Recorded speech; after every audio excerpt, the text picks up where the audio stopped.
So yung mga idol, dito tayo sa ano ngayon mga idol, sa Cristobal, sa Dolores, Quezon. Ayan mga idol, nakita nyo sa likod ko. Yan, bundok ng Banahaw yung mga idol, yung dito. Ayun dito pala. Hindi siya makita eh. Natatakpan siya ng mga ulap. Pero dito sa kabila nakita na. Malawak na bundok ng Banahaw itong kabila. Hindi pa makita siya kasi marami pang ulap.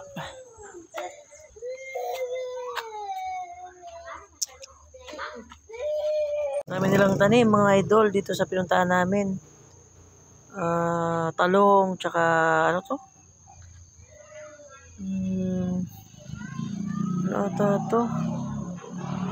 Repolyo. Repolyo mga idol, tsaka talong. Nabubuhay pala dito ang repolyo. Parang Baguio na din. Tsaka sayote. Yun, taniman nila. Lawak sa likod. Doon pa sa taas, meron pa. Tsaka to. Ganito pala yung repolyo mga idol. Nabubuhay ito sa Baguio eh. Pero dito nabubuhay na sa sa Dolores, Quezon. Ayun Dolores, Quezon lang ito mga idol. Pati yung mga talong. Saka din pa mga bell pepper ata yun. Bell pepper. Tsaka hindi. Mga sili ata ay bulaklak pala. Ito sayote yung mga gumagapang.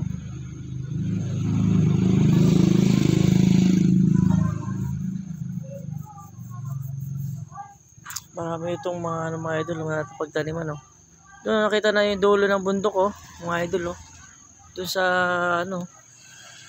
ayun Pero hindi yan yung Mount Banahaw. Hindi yan yung Mount Banahaw. Dito yung Mount Banahaw sa kabila.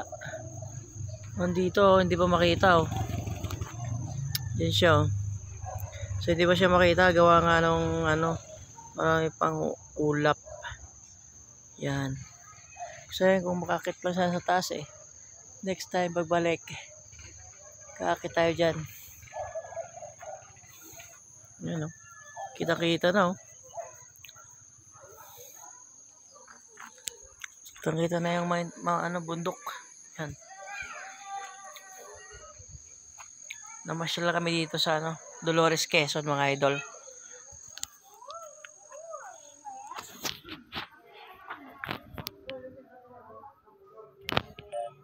Ng carrots pagtatanim di pa ako nakakita ng itsura niya pagkano ay pag lumaki siya ganyan na ay iba yun sa likod nyo iba to hindi celery nga pala yan. Ayan itsura ng itingin nyo mga idol ang carrots ang dahon niya parang ang habig nito parang halaman lang na ito parang mga herbal medicine yan. Tarragon. Sa may insomnia. ito pala yung tarragon. Yan ito ang tarragon. Tapos, ayun yun yung may bulaklak na yun. Yun naman ang pinakang asukal niya. Ito. Oo. Tikman mo yung dahon yan, matamis. Ito. Kalimutan ko yung pangalan nito. Stevia. Yun, stevia. Yung sa amin dun sa orientation.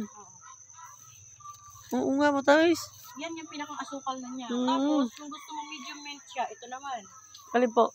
Ito, mint yan. Yung mint parang yun sa... Yan lang ang mga ginagamit. Herbal medicine yan. Ayos Tamis nga ng dahon, parang asukal talaga. Oo. Stevia pala. Mint yan. Yung parang dynamite. Yung candy? Yung mga magkakasama yan. Tapos sa ininit na tubig lang. Okay.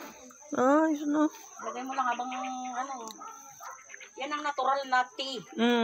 Walang chemical. Chemical. Sa may mga insomnia, yung hindi mapagkakatulog, parating nag-iisip na kung ano-ano. Ito yun? Yan yung ginagawa. Ang galing Kung hindi mo kilala akala mo kamalan mong mga damo-damo, pagbubunutin mo. Yan, ang dami natin. Sadya ako mahilig magtanim. Mahilig ako ng mga halaman. Daming halaman ni ate. Mga halaman, pwede mo pakinabangan, no? Bumubunga. Sa gilid lang ng bahay. Sa gilid lang. Yung mga, di ba, yung maghahalaman ka, yung mga bulaklak. Pwede naman yun. Meron ako mga bulabulaklak yan. Pero iwalay mo, pero ganito, ayos ito. May gulay ka na, mayroon ka na. Napapakinabangan talaga. Ganun talaga yan. Yung iba, naghahalaman pang pambenta. Ito, binibenta ko yung mga na yan. Ay, nag-ibenta rin po kayo ng mga similya na ng Sibling lang ng mga sibling. Strawberry. 50 pesos lang ang isa niyan. 50 pesos. Pero ganyan na kalaki. Yung isang yung mga ganito. Hindi pa, yung ganyan na may bunga na. Yung bunga na. Ito, mga 50 pesos yung ganito. Ganun. Ayun, may ano na siya, oh. Kaso lang, hindi yata nabubuhay yung... hindi. Dito lang talaga nabubuhay. Nabubuhay ang kahit saan. Alagahan mo lang sa dilig. Sa probinsya kasi sa amin, sa Bicol, di ba? Pwede yan. Pwede siya? Pwede siya. Maski saan yan pwede. Kaya lang, kailangan araw-araw dilig lang talaga. Ay, ganun. Maski saan pwede mabuhay yan. Bili nga ako. Temporary. Ikaw, pag nagkaroon ka ng ganyan sa Bicol, baka sabihin nila, saan galing yan? Ang alam nila, nabubuhay lang sa Bagyo. Dahil malamig. Oo, doon lang muna. Hindi, huwag ka maniwala doon. Sa Cavite ka, ang init-init, ang dami may strawberry doon. Ay, Diyos ko po. Dala nga ka. Kailangan lang, maalaga ka, magdilig. Dapat pala lagi dito. Lalo na pag mainit ang panahon. Kailangan yan para rin dilig. Kaya Ito naman sa Bicol, di ba binibili ang tubig? Hindi. Ang dami-dami. Hindi problema ang pandilig. Dami-dami. Pati itong mga to po. Ito, bubuhay ito. Pwede yan. Basta ang pinakang importante kasi dyan, parating malamig. Kumaga hindi sa malamig na pag mainit ang panahon, dilig. Kahit tanghali, magdilig ka. Yung pala yung sikreto niyan. Kaya pala. Pero itong ganitong mga herbal naman, mahal itong ganito. Oo. Dami. Pag ito na palago ko na to, 350 na ang isang puno nito. Kasi to, may pakinabang na pangmatagalan dahil dahon lang naman kukunin mo dyan. Tuloy-tuloy lang mamumungan, dadami pa.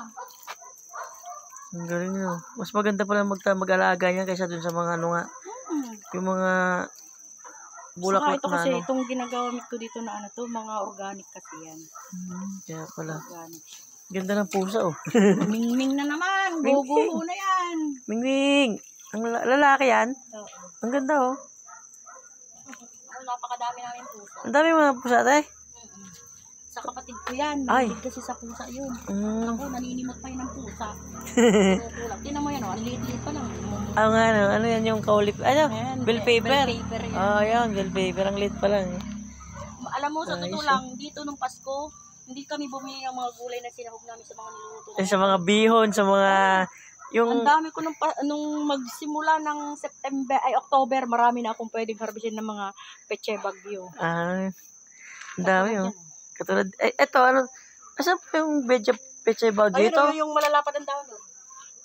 Ito? Oo, ito yung peche bagyo. Ayun, Nga lang, halagaan nyo rin yung sa spray ng Hindi nyo nalaga ng spray? Hindi namin kailangan yan kasi nga ginagamit namin pagka may gusto kaming oo. lang ng dahon. Pag maramihan lang talaga yung ginagamit na ng spray. Dito lang sa yung bahay pa dito lang pang lang ba? Pansarili. Pansarili. Andiyan na. Kumakain na. Ayun. Yung mga idol, nakita namin yung alaga ng mga halaman ni ate. Ang dami, mga repolyo. Yung dahon nito, nagagulay ba to? Oo naman. Basta kahit hindi pa siya bumibilog? Pero bumibilog na siya, tinan mo. Oo, ayan o. Yung ganyan, pabilog na siya. Bibilog na. Kasi kulang pa siya sa araw, kaya ganyan. 90 days din kasi yung ganyan. 3 months. 90 days pala yung pag-harvest niyan. Kailan lang yan? Wala pa siya sa tamang panahon. Kaya pa hindi pa siya bibilog. Bago pa lang siya. Tong, yung ang hose, ilagay mo dito. Buksan mo yung hose, ilagay mo dyan sa may para... kulang ang aking pandilig. Pag ikaw nagkaroon ng mga ganyan. Ito pala yung strawberry. Ganito pala yung tsura niyan. Parang parang daw ng mani. Ay, iba pala sa mani. Ano pala to? Yung bunga niya. Ganito, strawberry. Kumain na nga ako. Strawberry. Tapos ito, celery. Yung pagkain ni ng mga ham-ham. Cucumber. Ang dami, no? Mostly lang Natubo lahat. Eh, ano to sayote? hindi. Gan, pipino. Ay, pipino pala yan. Nakakapalaya. Mm. Yung Ito dami, no? Japanese cucumber. Ayan, papaya. Pichay. Ang dami pala dito sa ilasa, ano? Palagay sa... Oo, ang dami pala dito. Lipat mo nga yung mga lamig. Kahit sa bakod lang eh. Ay, sa likod lang po sa ano lang. Kasi yung mga lamig yung lupa eh. Oo. Binibenta din namin. Ito is... Ito, kanta. Persimmon. Persimmon. Yung kulay orange na lang. Oo. Parang ano siya. Ang daw. Ay, ano niya. Nagiging puno? Hindi. Puno yan. Puno siya. Ayan yung ano taas. First, wala yung pala may taniman sila. Ano? Ano? Ano? Strawberry, ang dami oh. Ayan yung ano. Wala na bubong. Malipad na. Strawberry. Ayan. Ito, Ganito lang pala yan. Parang ano lang. raspberry. Raspberry. Parang ano lang siya. Damo no? Damo lang dito yan. Parang Damo lang yung dito. damo lang dito. Raspberry siya. Oo. Raspberry pala ito. Natandaan ko na yan. Makakita ko yan sa ano. Sa... Ano namin ng lupa. dito kinukuha yung lupa. Para pa mayabong. Bago pa lang nagpapa-accept kami ng sayote. Yun. Ito yung sayote. Papakit na dito sa mga ano. Bago pa lang. Doon. Wala pa dito. Tapos na. House. Ayan yung mga mga idol bundok dito malapit sa Banahaw. Ayan oh. Ito maganda oh. Okay, kita na kanina hindi siya kita eh.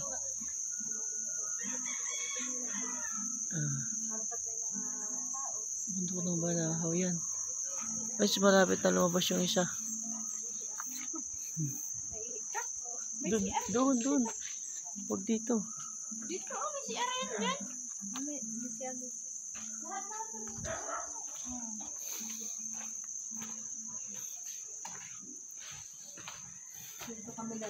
Ito pala yung ginawa na. Dito siya na dulas eh. Ay, may CR doon. May tubig man dyan. Ayun. Hindi lang ako.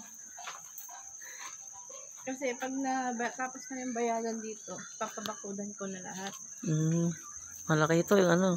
Gusto ko yung lahat ng kakainin namin Puro ay puro organic. Puro organic, puro tanim lang, no? Lalagyan ko dito ng kulungan ng manok para yung itlog na kakain namin, alam kong fresh. Fresh na fresh. Walang chemical. Mas magre-raising ako ng baboy. Dito lang, no? Hindi ka na aalis. Dito ka na lang. Papasok Galing. pa to eh. Hindi ko pala pang gagsan to eh. Ang lawak na lupa na to. Kahit na yung bahay nyo, ang laki na, no? Para